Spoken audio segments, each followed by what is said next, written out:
Okay, in sixth form, I only really had two major obsessions, but they did pretty much take over my life during my my 2 years at sixth form. And the first one started just before sixth form, and that was wrestling. And that was a bit of an odd one because it wasn't something that I expected to like. And I got into it thanks to watching an episode of Star Trek Voyager which had The Rock in it, and got me curious to see if he actually popped up in real wrestling programs. And he did, and it was like, yep, I like him, I want to see him wrestle. So I did, and I pretty much watched it all summer. And then I got into the pay-per-views, which I still have a few recorded. Because the problem with wrestling is they don't release it on DVD. You can only buy best of videos. And I have a few wrestling ones. Most of them are in my box. I can't really be bothered to dig out. This is Royal Rumble. Royal Rumbles are my favourite. I loved Royal Rumbles. I got out of it, unfortunately.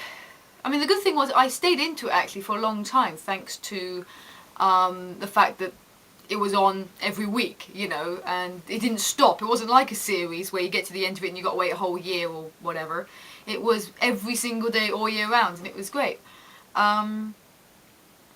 But I did start to lose interest into it about a year after I got into it. I still watched it, but I just lost interest. And I don't have a lot. I don't have any of the figures. I have 2 soundtracks of theme music, because some of them have really good theme songs, like the game Motorhead. I thought it was great. I also have a DVD. I picked this up cheap in HMV sale and just thought I might want to find a bit more about the origins of pro wrestling, and I found that quite interesting. I don't have any DVDs because I never actually replaced any of my videos. They're too expensive to replace, so I just stick with the videos. And I also have a book I picked up cheap about the heroes and villains. It's quite old. It's about 8 years old now. So, and it misses out a lot of good wrestlers, which I was a bit disappointed of. But there you go. But about the time I started to fade with that, I got into something else, which was again a musical group. But I was fortunate that it wasn't just a musical group, it was also a musical group with their own TV show! The Monkees! And as you can see from this first one, I have a sheet music which my brother bought me. It's awesome, yes! Sheet music of the Monkees. And I can't remember how I specifically got into them. I just remember seeing bits of their TV show and thinking, hey, you know, this looks vaguely funny. I think I'll check it out. But I think it was the music I got into more than the actual TV show. I had the first season on DVD, but it's at the bottom of a pile of DVDs and I can't be asked to get it. But I managed to find all my other crap I got of it. I got the film. From America. This was the first thing I ever bought from America online. And it's only works on American DVDs or DVDs, whatever. I have a car. Me. He's cool. I have Mickey Dolenz autobiography because I like Mickey Dolenz. I don't care what anyone says. I have 2 DVDs. This one is about their reunion tour, when there was only 3 of them, unfortunately. Mike Nesmith, that wasn't the one he appeared on, that was the 80s actually, the 80s reunion tour. Another tour, but this one's a bit more recent.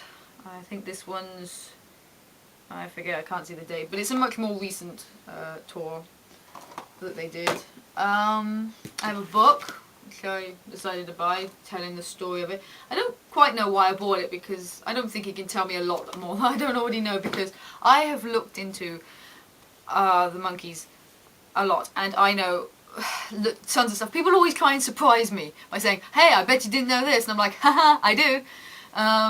So I'd be surprised if you can tell me much about the Monkees in the 60s, during that short span they were really around, that I don't already know.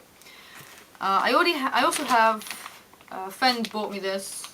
I think they were giving them away with magazines or something like that, but it's actually from the 60s. Comic book, cartoon book, and I found this at the Bristol Comic Convention, and it was like I keep it in this. I only take it out like to read it, and I don't really do that anymore. But another genuine old one. And album-wise, yes, I'd have to get around to album-wise. I have the first album. I don't know about getting the second one because I've got most of what's on it. Third one, which is their best, Headquarters. The first one they wrote themselves and played all the instruments on, so listen to that because it's great, I recommend it.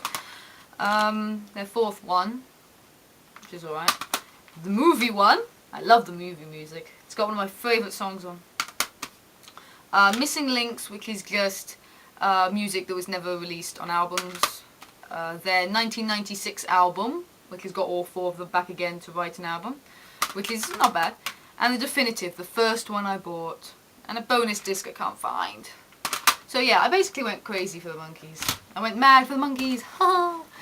And I still listen to their music. I'm still interested in finding out things that I don't know. I've watched behind the music of them. My dad saw them live in concert back in the 60s, and he's not even a fan, and he has a program that I want.